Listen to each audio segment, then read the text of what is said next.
back. We are back. We are live. We are back live. The 5 minutes went by faster than we thought. So here we are back on the Opperman Report Aftershow. I am your host, Private Investigator at Opperman. The show is brought to you by Audible.com. Go to audibletrial.com/Opperman Report, and you sign up for free. Get yourself a free audio book. A couple of little announcements. We have coming up next week a NYPD police officer retired named Ike. I forget his last name. I didn't prepare for this. I apologize. We were not back, but we are now. Okay, well, so what? Okay, we got thumbs up, thumbs down, whatever you got. Okay, next we have coming up a New York City police officer doing a crime scene tour for New York City, and we're going to be talking about the John Lennon assassination, about Son of Sam, all big New York City crime scenes. Okay, he's a really good talker. You're going to like this guy. Then after that, we have coming up Nick Bryant. Nick Bryant wrote the Franklin Scandal. And he also co-wrote the book Washington, D.C. Madam. So we're getting him right on the cusp of this book, the Washington, D.C. Madam, which involves a homosexual prostitution ring that was run out of Washington, D.C. with the elites and the people in power over there. And so we're going to be digging into that.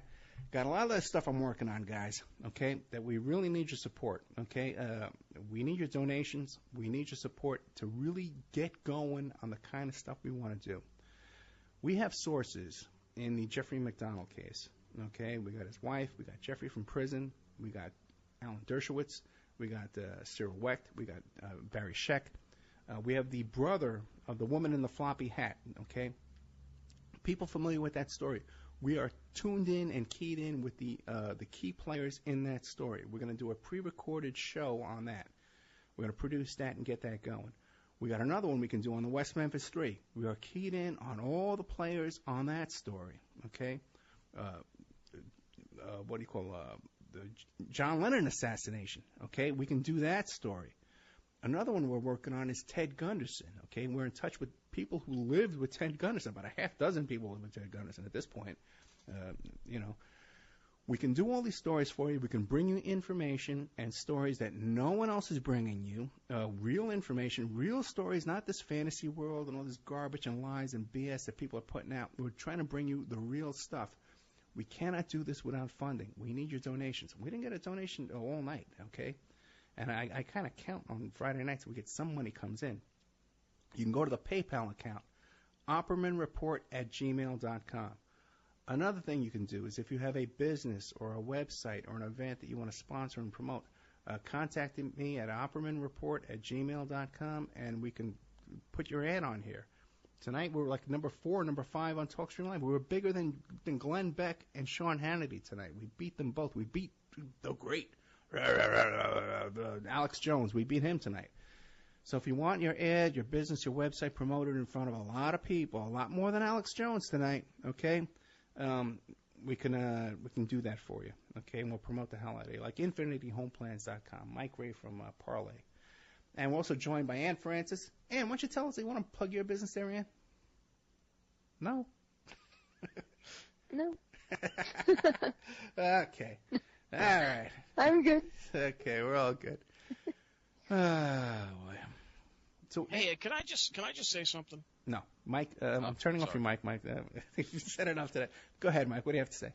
Yeah, I just want to tell the audience that back in July, or before July, when I discovered you and started listening to your show, your show really it touched me. You know what I mean? I really thought I was listening to Ed and a lot of the topics he was discussing, and it's like, man, just something in me just said, call this guy, And I looked up Email Revealer, your website, and contacted you and, talked to you. And, you were you didn't blow me off or anything. You could have blew me off. You didn't know me from Adam.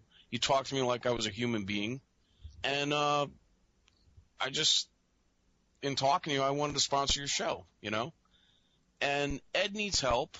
He's going through a lot with with his daughter, and everyone knows the court. He's going through the courts, and he needs help. So imagine if every single person listening to him right now just gave him $1, $1. Who can't give that? $1 just to show your support. Ed's got 4,000 Facebook friends. Imagine if all 4,000 of his friends gave $1. He'd be swimming in it. So there are a lot of people who have been giving, and I think that I think everyone can at least give $1 to Ed Opperman if you appreciate this man and his work and what he stands for. Yeah, Mike, I appreciate you saying that. I really do, because and even you have no idea. Like with the YouTube channel, we get about 2,000 views a day right now on YouTube. Plus Spreaker. Spreaker just blew up. If you go to the Spreaker channel, the Opera Report Spreaker channel, just blow up. It's blowing up with views. So all these people, and then as soon as they listen to the show, they all contact me, and they put comments on YouTube and stuff like that. Oh, I'm going back. I'm listening to everything. If we're getting 30, 40, 50 new subscribers every day on YouTube, and everyone goes back and listens to every old show, these 2,000 people a day watching the YouTube channel, if you could just donate, if you enjoy the show, if you enjoy what we're doing, if you appreciate the information we're putting out, because we're not putting out BS, we're putting out real stuff here, man. If you appreciate and you want more good information like this, we need funds to do it, okay? And you can come in too. You can invest. We'll take investors. We'll split the profits with you. We can sell these videos and stuff, these documentaries, on Amazon and make money. You could become involved in international investigations. The work I did, I'm not going to pat myself on the back, but the work I did on the Jeffrey Epstein case, I know that's good work. And I know the kind of work, the research I did on that and the way I presented it. I know it's like a real job that I would have done in real life, okay, in my work. And so I know what it's worth, and I did this work for you guys, and I put that investigation for you. I put it out. You can look it up on YouTube. You can look it up on Spreaker and get it for free. I'm doing this for free. You guys are listening to it for free.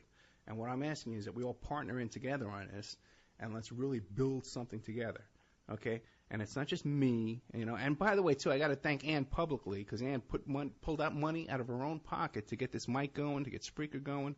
And all we're doing this week, she pulled out money out of her own pocket.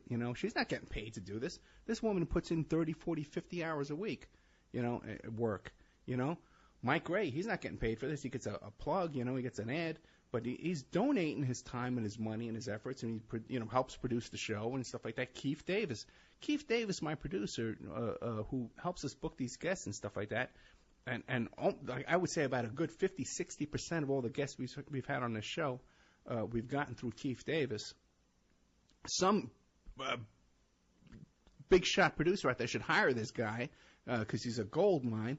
Keith Davis was homeless. I think he's in a place right now, but this guy's homeless, And Christoph Moses, who works on producing the videos for us and the tapes and editing everything for us and getting up on YouTube and doing all that kind of stuff.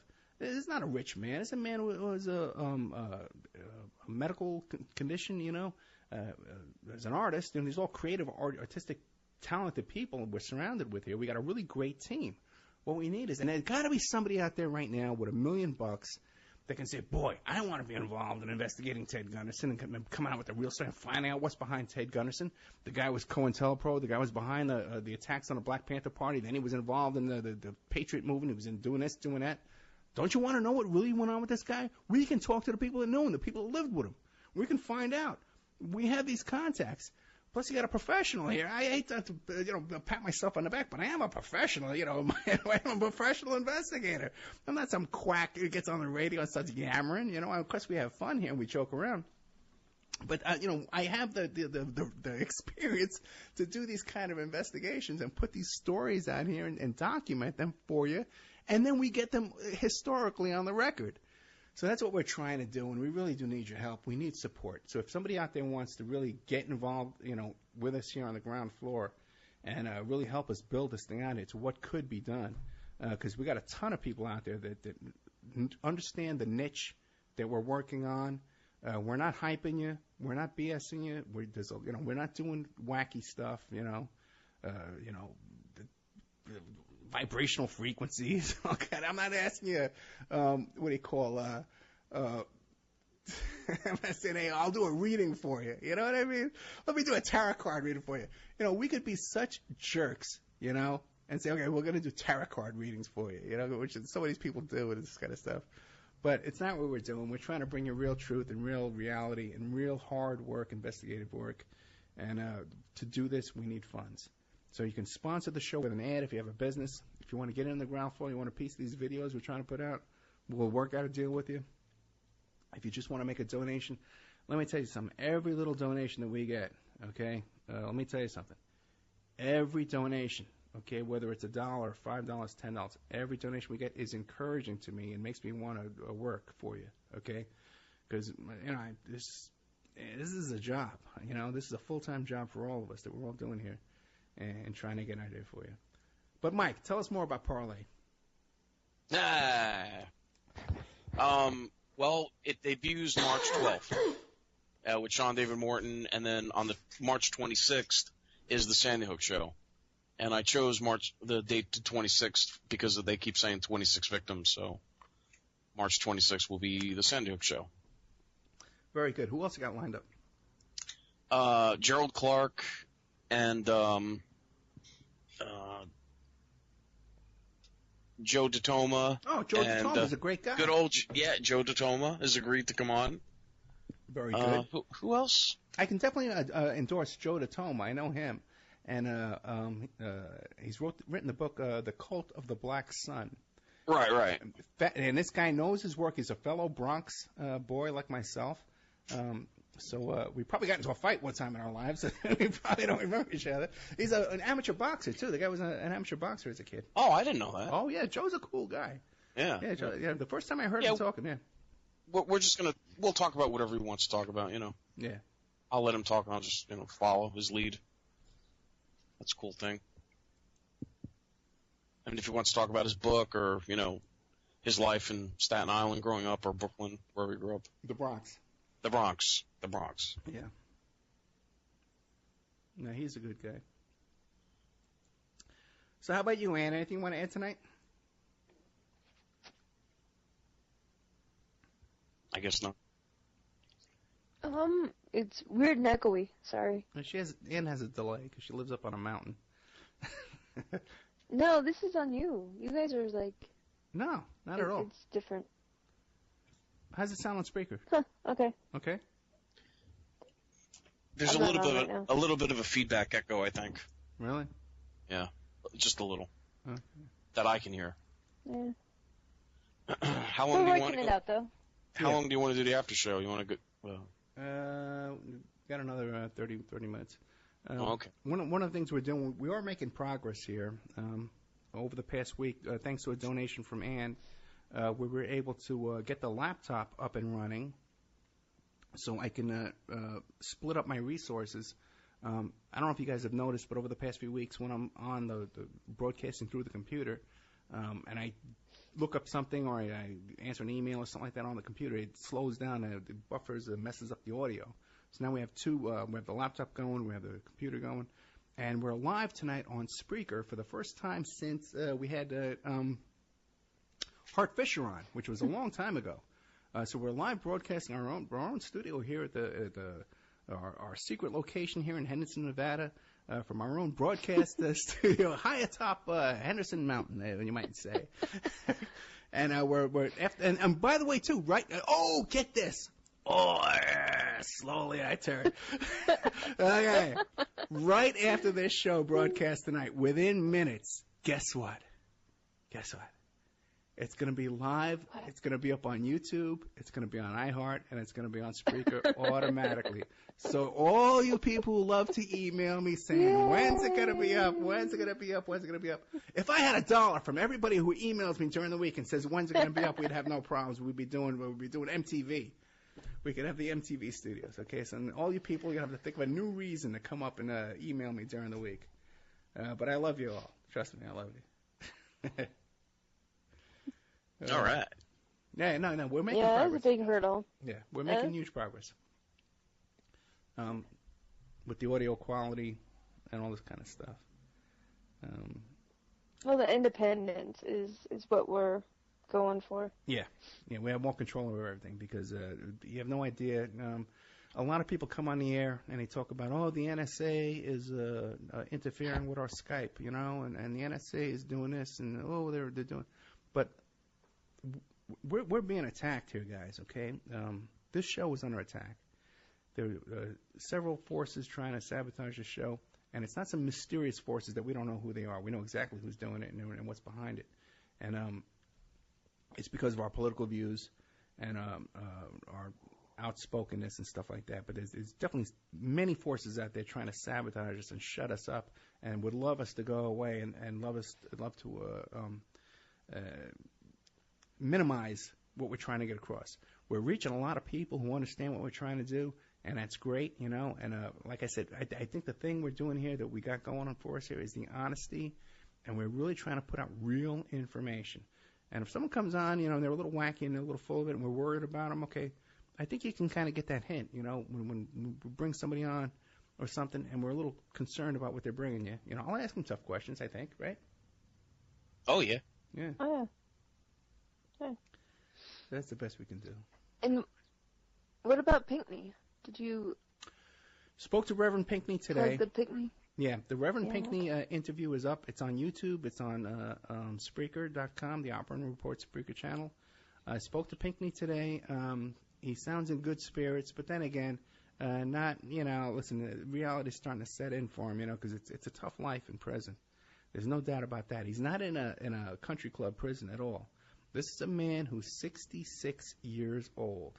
The charges against him, he's in prison facing 10 years. Okay? It looks like he's going to do about 7. The charges against him he's not a pedophile. He's not a bank robber. He's not someone that you or me or Mike or anybody needs to be afraid of. The charges against him is that he wanted to recall the mayor. He had a clipboard. He was taking signatures on a petition, and they're claiming that 5 of these signatures, the date was changed on the signatures. That's the crime.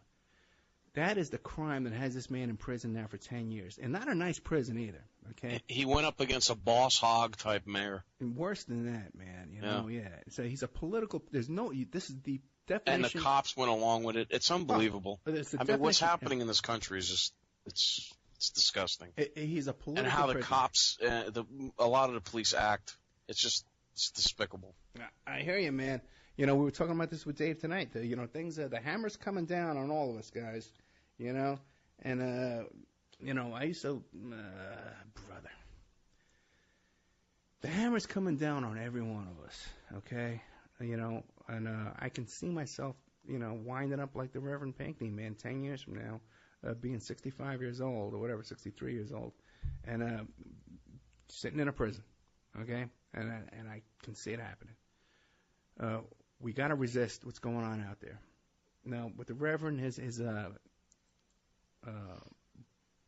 website is bhbanco.org, bhbanco.org. You can go there and donate to the Reverend. His address is Reverend Pinckney at 1940 Union Street, Benton Harbor, Michigan, 49022. You go to that website, too, by the way. They have all kinds of ways we can write to him in prison. He had an appeal. He was trying to get an appeal bond to get out of prison, just awaiting the new trial. But that was denied, and which is criminal, you know, in itself. You know, I was talking to Reverend Pinckney about this, and we said that this guy, Michael Skakel, you know, who was accused of murdering a little kid, 15-year-old girl, Martha Moxley, he's getting a new trial. He's out on bail. He's out on appeal bail. He was in prison for like 10 years, you know, on a violent crime, murder. But Reverend Pinckney can't get out on an appeal bond because there's 4 dates that are wrong on a piece of paper.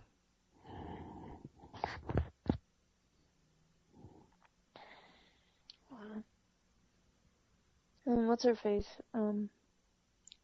Aries? And, you know, where's the NAACP in his corner? Because he wouldn't sell out. The NAACP sold out, you know, there. They got all, he told us the story. They got all kinds of, at the golf course. They gave him country club memberships, and they turned against Pinckney.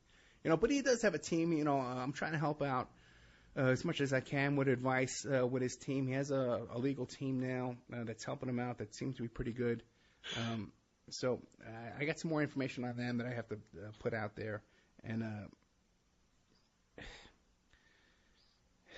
we need to make a lot of noise. But like Ann was just saying a second ago, Jodi Arias. Here's a woman, there's nothing so discouraging. You see these people that are thirsting for her blood. Like, oh, we didn't get justice because she wasn't given the death penalty. What have we become in this country? That people wake up in the morning and they want to turn on a TV set and I can't wait to see if Jodi Arias is going to get put to death. Is that how you want to live your life? Looking for someone else's misery and someone else's pain and someone else's death? That's what you want? In a case, Jodi Arias, where even if she did get the death penalty, she'd never get the death penalty because she'll get a new trial ultimately because there's so much prosecutorial misconduct in that case where it came out that the digital forensic investigators for the prosecution deleted all the pornography out of Travis Alexander's computer. There was a whole it's all acknowledged by them, okay? They admit that they deleted 3,000 files and that a majority of it was pornography, and much of it was had the indications of underage pornography. So yeah, it's evidence tampering in a capital murder case. It's unbelievable what's going on in this country. What is going on? But nobody gets in trouble anymore. No, just us. So it's just us. Got a call coming. I'm going to add this call to the group. Okay. Hello? Hello, how are you? Who's calling? Jessica. Jessica? Yes. Jessica? You're breaking up. Okay, Jessica, you're live on the air. You know that, right? Well, now I do. Okay. Now listen, Ed. Yeah. Ed, I wanted to talk to you about the whole death penalty thing. You were talking about that Jodi, how people are out for her blood. Yeah. Okay, it's shameful, and I used to support the death penalty, but, one innocent person, we just can't allow it. And we know innocent people have gone to the death penalty. It's not right. I just think it needs to be outright. We have such corrupt, the whole thing is so corrupt. We cannot allow the death penalty anymore. Absolutely. And there is some horrific stuff. Up in Washington State where I live, there are some real horrific serial killers, people that we know are guilty. And they got out of the death penalty because Washington State put a moratorium on it.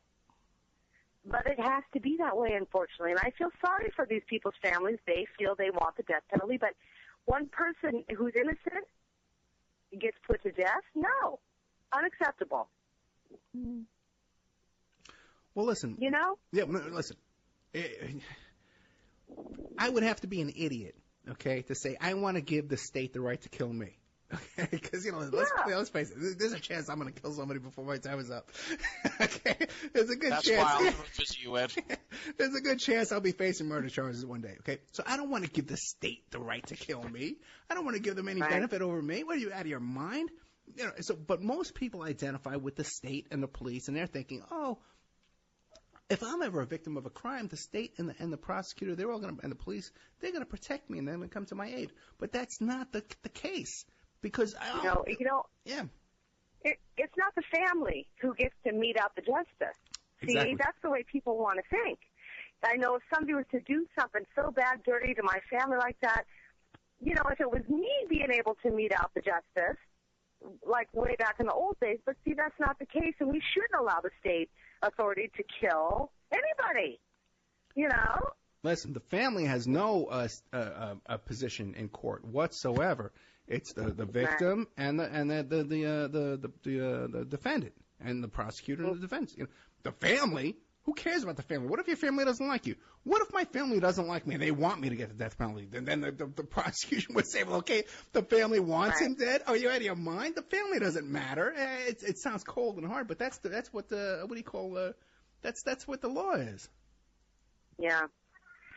It's really, my worldview has really changed a lot over these years. I guess I used to be more of a right-winger because I kind of figured they were for limited government, but, that's not the case. It's not the case, right now we have liberal cover for a whole bunch of really awful stuff that's fine, and then the right wing is so blatantly corporatized and shamelessly. It is so obviously a sham that the justice system is broken. You can't trust any of it. You cannot trust it, so therefore they have no right to take anybody's life, you know. Another thing, Ed, we had a shooting up here, a little town, I think, Pasco, and they killed a Mexican man, okay? I'm pretty sure he wasn't a citizen, but I just see this division. They're dividing us up by color, you know, blacks, Mexicans, whites, and they're trying to pit us all against each other when it's just the dirty-ass cops. It's cops. Cops can't go around killing people. You know, it's that simple. They divide us so they can conquer us.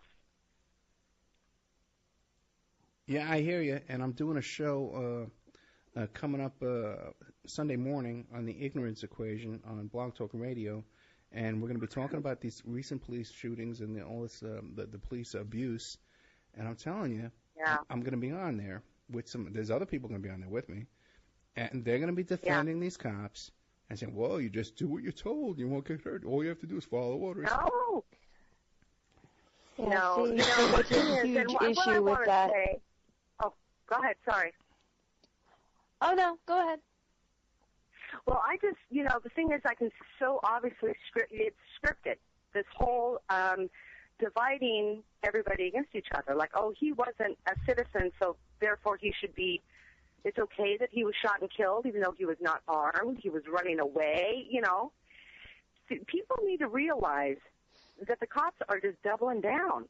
They don't care because they can divide us, and so therefore white America will be on the side of the cops, even though the cops are obviously wrong because it's a poor, you know, Mexican who doesn't have his papers or whatever. You know, it's just so obvious. I want people to see beyond that. That's my biggest thing right now is I want people to see beyond that.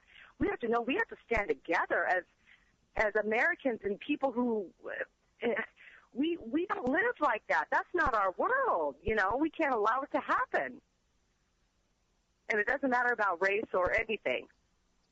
Right, because the couple of cases that we've covered here, the Eric Scott case, this guy was a white MBA West Point graduate that was shot down, gunned down by the cops here in Vegas. Mm-hmm. And the ice cream truck lady who was 80 pounds, 90 pounds, who sold ice cream, you know, this is the first person, you know, my daughter, the first time I gave her $1 to go buy ice cream from the ice cream truck, you know, this is the woman who sold my kid ice cream. Yeah. Shot down in the street. Some people said she was down on her knees when she was shot. So anyway, yeah. I know. So it's not a white-black thing, man. Listen, I'm afraid of the police, man. I'm afraid of the police. You know, I am too. The best man at my wedding was a cop. You know, the part of my business was a cop. His father was a cop. My guest next week is a New York City cop. You know, but I'm afraid of these cops. These kids, these 19-year-old kids. They're 19. Some of these cops. You know? Yeah, I know. I want to tell you something. I haven't really talked about this, but it's a really interesting story. My mother has a lake house out here, out in the country, and some police moved in from an area maybe 200 miles away from here, and they were getting drunk one night, fishing. And my husband and I were fishing off the dock there, and the things that they were saying, Ed, was so disgusting. They got drunk, so they loosened up a little bit. And one of them asked the other one, "So, you shot anybody yet?" And he's like, "Nah." And he goes, "Well, you will." I mean, it was sickening. It was so flippant. My husband and I just looked at each other, and he kind of gave me the look like, "Don't you say anything." And I didn't, but this is kind of the attitude everywhere, I think. And, you know, up here where I live, it's all white people, and they kill them just the same. I try to remind people that. Like, look at all the unjust shootings in my area. And they're all white people because it doesn't matter. It's American citizens. You know, we have a big white community here. So that's all who they kill is white people, you know. Don't get sucked into it. The white and black thing, don't get sucked in. And we can't say also, too, this thing we get sucked into about, well, it's just a couple of bad apples. And the majority of cops are good people. They're all good people, man. Everyone, you know, of course, a couple of jerks, but we're all good people. Nobody wants to live like this. It's the training and the policy. With Eric Garner, Yeah. the big fat guy on Staten Island was selling Lucy cigarettes, okay? That's another situation. Why cops are coming out to respond to Lucy cigarettes and tents being knocked over. This insanity. Oh, But the right. thing is, with Eric Garner, when he was lying there dead, dying in the street, you can watch the video. Yeah, I've seen it. The supervisor, the sergeant that showed up, was a black female sergeant supervisor. And their training says you can't unhandcuff the guy because you can somehow leap to his feet and kill us all. Some insanity. Yeah. And so they're breaking policy by being humane and being considerate and actually trying to help their fellow man. They're violating policy and procedure and training. So it's from the top, guys. It's not good cops, bad cops. The system stinks. You can tell that their training is obviously different, because I remember not too long ago running away from a police. He grabbed me from the back. This is when I was a teenager at a kegger party. Right. I turned around, kicked him in the shin, ran off. He called me a little effing brat. Didn't even say the B word. I mean, I didn't hit the ground with my teeth knocked out. Nothing. It was a different situation. You know, nowadays, who knows what happened to a young woman who turns around and kicks a cop in the shin when he tries to, apprehend her. That's just the difference, and it hasn't been that long. I was talking about exactly what you're saying right now. I was talking to Bob Levy from the Howard Stern show. He had me on his show about a couple of months back. He was from Staten Island, from the same neighborhood I was in, and me and him were talking off the air, and we both said, we would have these keg parties in the woods, and the cops would show up, and sometimes if there was more of us than them, we would fight with them. We would fight with the cops over, getting kicked out of the woods. You'd have a fight. Okay, fine. You get into a fight. But, I was 15 years old. It's like 35, 40 years ago. A whole different situation now. Now they shoot unarmed kids, Yeah. So it's a whole nother world, guys. It's just unbelievable. Like, what is going on? And it's obviously the training. Like you said, Ed, this is all training, and this is a new thing. They're trying to get the population used to a higher level of force. It's become so mainstream. It's almost like they double down, Once there's a shooting, then there'll be another shooting right away. And, of course, both of them will be totally justified, and it'll divide our nation more and more. It's a doubling down of force. It's a doubling down of programming. It's a doubling down of psychological operation, really. This is the norm, and you're going to choke on it for all they care, I think. I really think that's what it is. Mike, what do you think? I think she's right. I mean, you even look at the way the police stations are designed now. They're designed like redoubts with moats around them. Mhm. Yeah. But on the other hand, when people we know are the victims of crime, and you try and make a police report and try and get some help from the police, it's not there. They're not there to help us with our problems whatsoever. No. Most people, the big joke around here is don't call the cops. You're going to get it. Don't you call the cops. And see, luckily, my husband and I, we moved out in the country. We got our kids, our whole family away from the city. We had crime issues, but even the police, we were getting broken into regularly. They wouldn't show up. There was anything could be done. And I have never, ever even had a speeding ticket, okay? And one of the final straws was when I couldn't even barely drive down the road because there were so many police watching me for speeding. Just speeding, but all this crime's going everywhere. I'm like, you know what? I'm out of here. There's nothing good here. Out to the country we go, and that's what we did, Haven't called the cops since. Yeah, I'm going to get my hands, but I'm going to do the show Sunday morning on the ignorance equation, but I'm going to get my hands on this Ferguson report that came out from the Eric Holder's office. Because, in Ferguson, 25% of the population in that city had arrest warrants for them because it was a revenue generating system for the cops to pull people over. And they had so many little cities and jurisdictions within, so when you drove just a couple of miles to go to work, you pass through like 3 different jurisdictions. So 3 different cops were pulling you over from different towns, you know? Yeah, and then they intentionally put like speed traps, like they'll no kidding. Where they shift the speeding limit on purpose, like it'll go from like 55 to 45 to 35 downhill. Yeah. So your car's rolling down. Yeah, so you're going faster. You don't have your foot on the gas at all. We have that over here in Seven Hills, where my old house used to be. Where it goes from 20 down, 35 down to 20, and it's downhill. If you drive through with your foot off the brake, off the gas, and you get a ticket. And they're right there waiting. Yeah. Here in the area I live, Ed, not too long ago, several years ago, the cops killed a retarded man. You may have heard of it because the cop who lied and did most of the beating of him is in federal prison right now because he lied. He lied to the feds.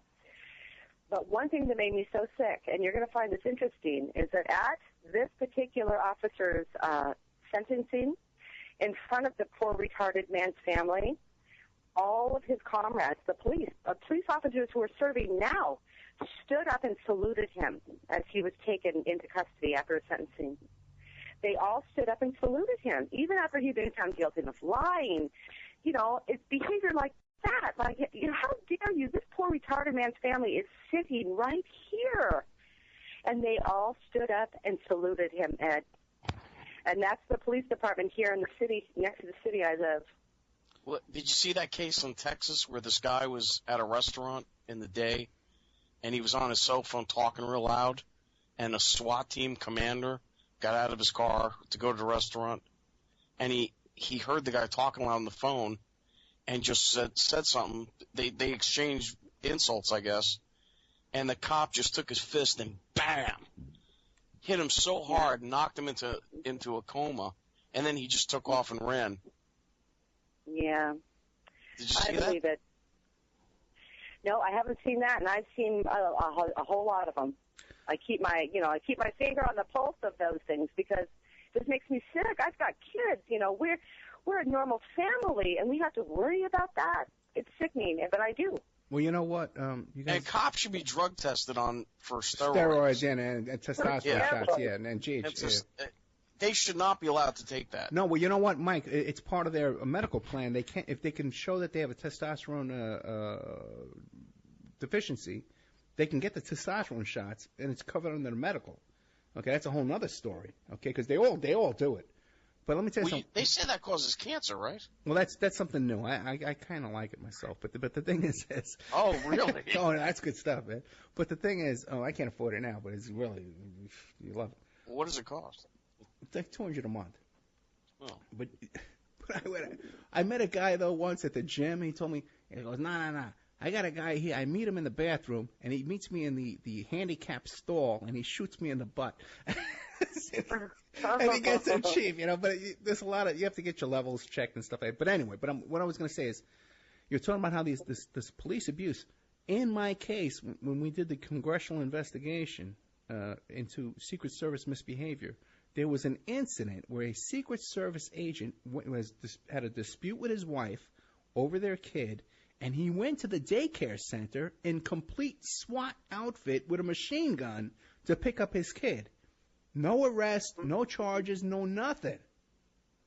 Yeah. And it wouldn't have come. Imagine? Yes, and it wouldn't have come out, and we wouldn't know about this because there was no report made on this. We wouldn't even know. I couldn't even talk about this now today, except that it was reported, I guess, by his ex-wife in the congressional hearing.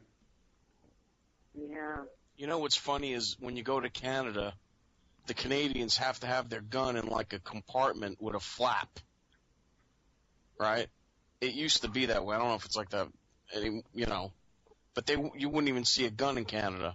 And here they have I went into a deli one time. And open carry. Yeah, there was a cop with she had 2 guns on her side.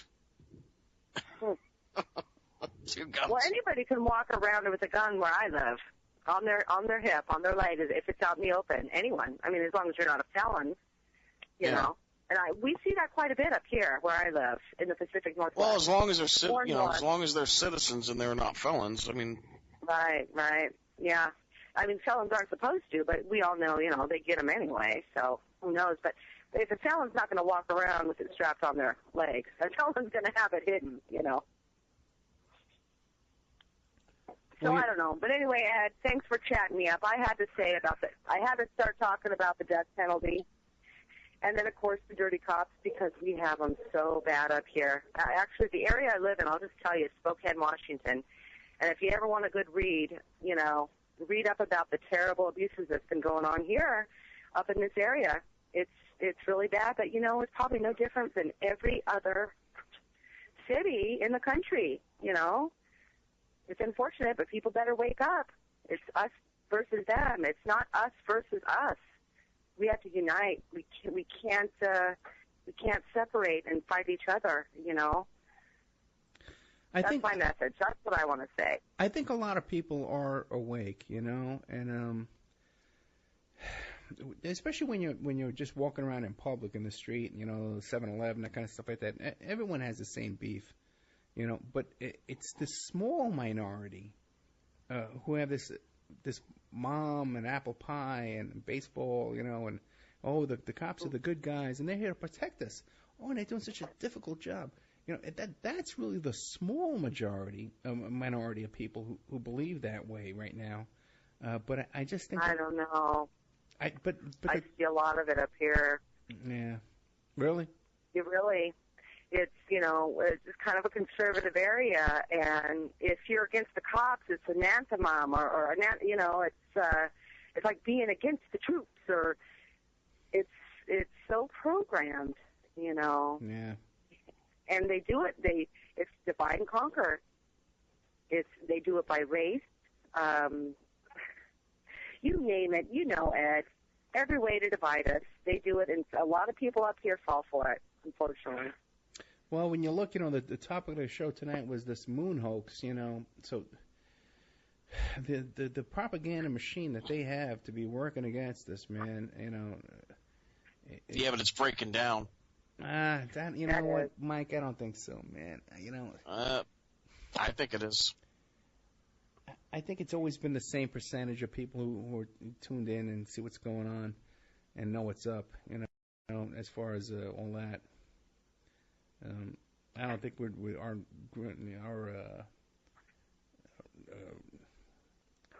our ranks are increasing at all, and a lot of people. We had on Chris Milligan, and he was saying, "Oh yeah, now with the internet, we're all going to get away. We're going to vote out the rascals. I don't know, man. I know. You know what?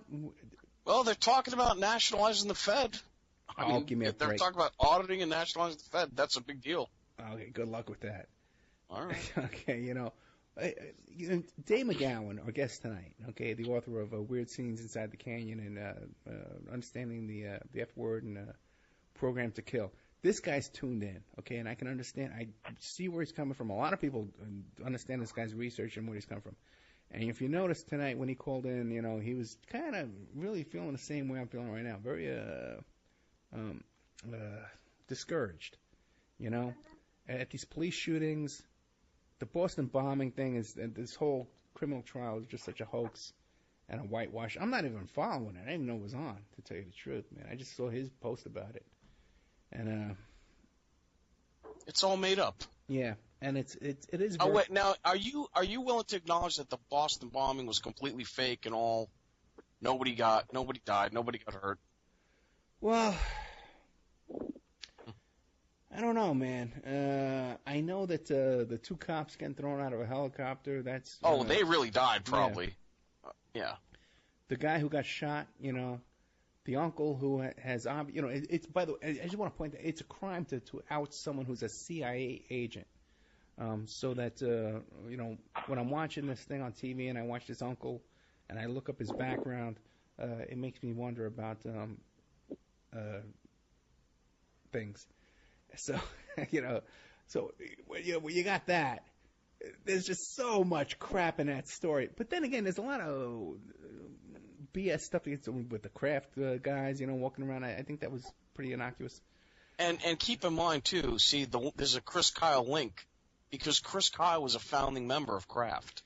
Yeah, I know. He supposedly died 2 months before the Boston bombing. Oh, really? Yeah. Yeah, the whole Chris Kyle thing is, yeah. Why would you meet a guy with, what is it, PSTD or whatever? Why would you meet him at a gun range to help a guy like that out at a gun range? You wouldn't meet him at a bowling alley or, like a IHOP to talk him down. You're going to meet him at a gun range? You know? You know what, Ed? If I could interject some about a couple of those things. Go ahead. If you don't mind. Okay, the Boston bombing, in my opinion, those two brothers were patsies. I think people actually got hurt.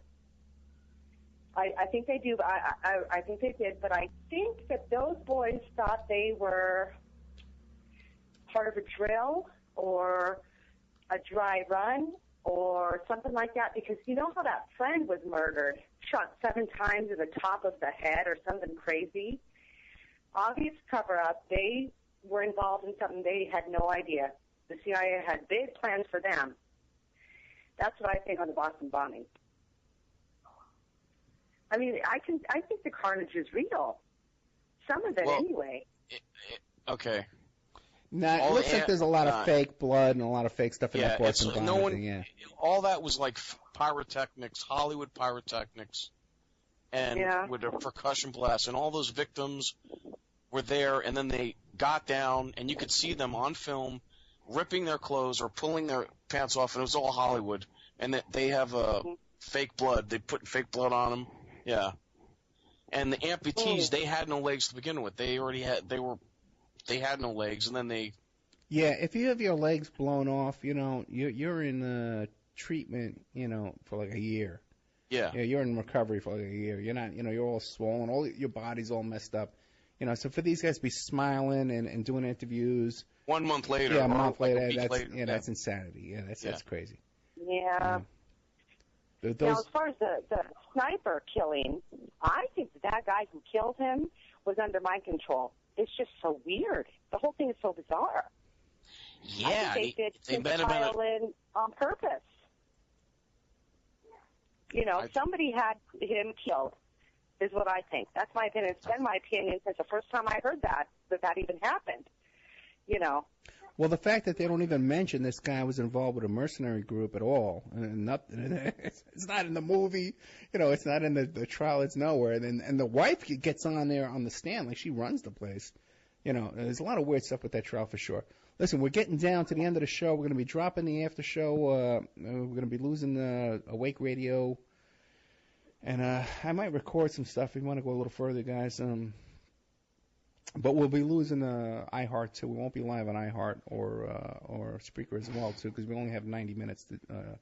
We have a limit. There's a limit on we can broadcast on there. We're down to 1 minute.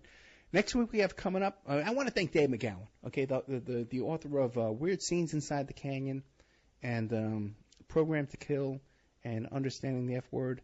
I want to thank Patty Walking Turtle. She has a show coming up this week, Saturday at 3 p.m. on Where the Wild Things Grow. On Awake Radio Network, Mondays, 4 p.m., Turtle Talk with Walking Turtle and Barbara Threecrow on Scottish Sovereigns in the Land and Awake Radio Network. Okay, I want to thank Mike Ray from InfinityHomeplans.com. I want to thank Ann Francis for donating money this week to help out with the expenses, with the microphone, the stuff we needed. We've got big shows coming up, guys. Trust me on this. But please, we need your support. You have no idea, guys, how bad things are and how we need your support. My own personal life, my litigation this year has devastated us. So I got that also that, anyway, whatever you can do for us to help us out, man, to keep this going and to keep things, we're fighting for you, man, And this is what we're trying to do and to resist with every bone in our body. So good night, guys. And we'll be back next week with good old Ike, the police officer from New York. We'll be talking about his adventures and his crime scene tours.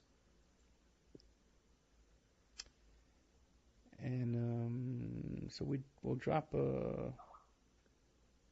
Awake. Okay, Awake's gone.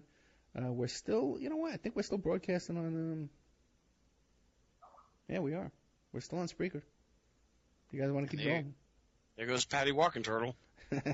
Walking Everyone. away. Oh, turn off speaker. Okay, I'm going to turn off speaker. Okay, good night, guys, on Spreaker. This is our debut broadcast on Spreaker. We got a whole bunch of chatters in there in the chat room on Spreaker. I want to thank you all. QK Ultra, Jessica Smith, F. Scott Phillips, all you. They're talking about how they can hear us during the commercials. Okay, sorry guys. All right, listen, we're learning how to do this. All right, we're learning how to do this, but you're all cool, and we thank you very much. And we'll talk to you next week with more of that good old iHeart and Spreaker stuff. And how do I turn this off? There we go. I think that's the button there.